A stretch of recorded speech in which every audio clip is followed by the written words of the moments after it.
et la fonction d'allocation de l'État-providence. À titre d'introduction, je vous précise que dans une économie de marché, la loi de l'offre et de la demande permet de réguler et de satisfaire les besoins des individus. Mais le marché ne satisfait que des besoins solvables. C'est là que les économistes interventionnistes considèrent que l'intervention publique est nécessaire, afin de satisfaire les besoins de tous, par la redistribution notamment.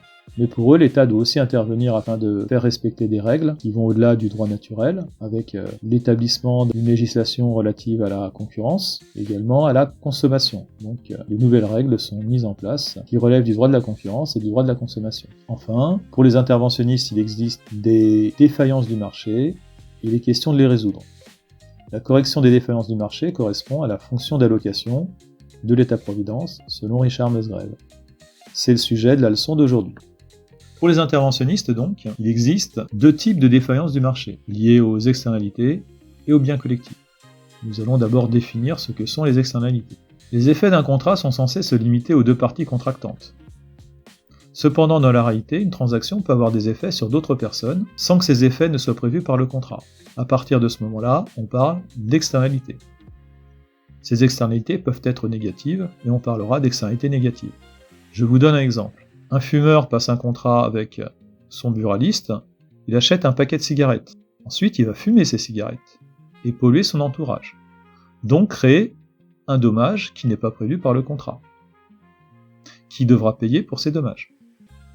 Deuxième situation, une usine émet des fumées toxiques en incinérant les ordures ménagères dans le cadre d'un contrat qu'elle a passé auprès de collectivités territoriales. Ces fumées vont agir sur notre bien-être, qui va prendre en charge nos soins. Alors, le problème qui se pose là, c'est que la prise en charge n'est pas comprise dans le prix de la prestation. Ce qui veut dire que le fumeur achète un paquet de cigarettes pour le fumer.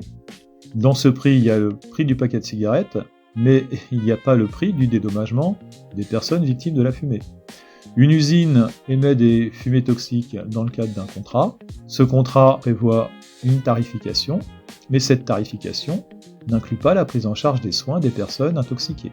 Il existe aussi des externalités positives, puisque l'installation d'une entreprise va créer des activités avec l'embauche de salariés, ce qui augmentera le pouvoir d'achat local, ce qui permettra ensuite aux commerçants de voir leur chiffre d'affaires augmenter.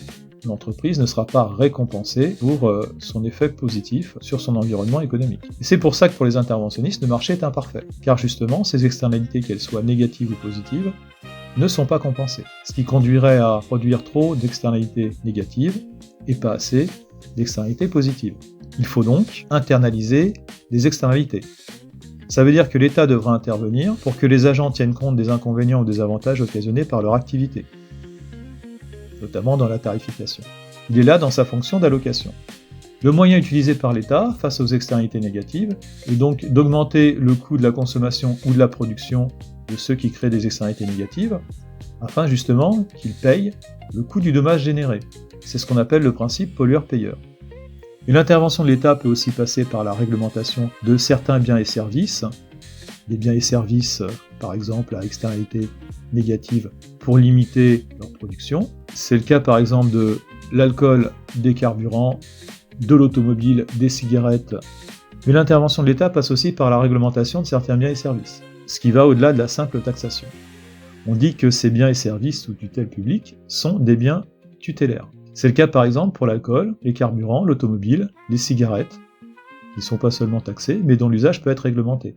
On interdira par exemple la vente d'alcool et de cigarettes aux moins de 18 ans, on interdira la publicité pour le tabac et l'alcool, afin de limiter justement leur consommation, on interdira à terme les moteurs thermiques, on interdira aussi la circulation de véhicules polluants. Ce qui est une façon radicale justement de faire cesser ces externalités négatives. Quant aux externalités positives, on considérera que la consommation de certains biens et services peut avoir des effets favorables sur le reste de la population.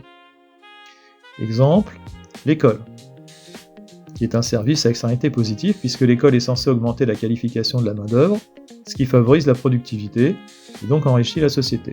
L'école apparaît donc aussi comme un bien tutélaire, dans le sens où ce bien, ce service plus exactement, fera l'objet d'une réglementation qui visera à l'augmentation de la production de ce service par le fait que l'école soit rendue obligatoire pour tous les jeunes et qu'elle puisse être financée par un budget qui sera payé par les contribuables. Donc des moyens supplémentaires lui seront accordés.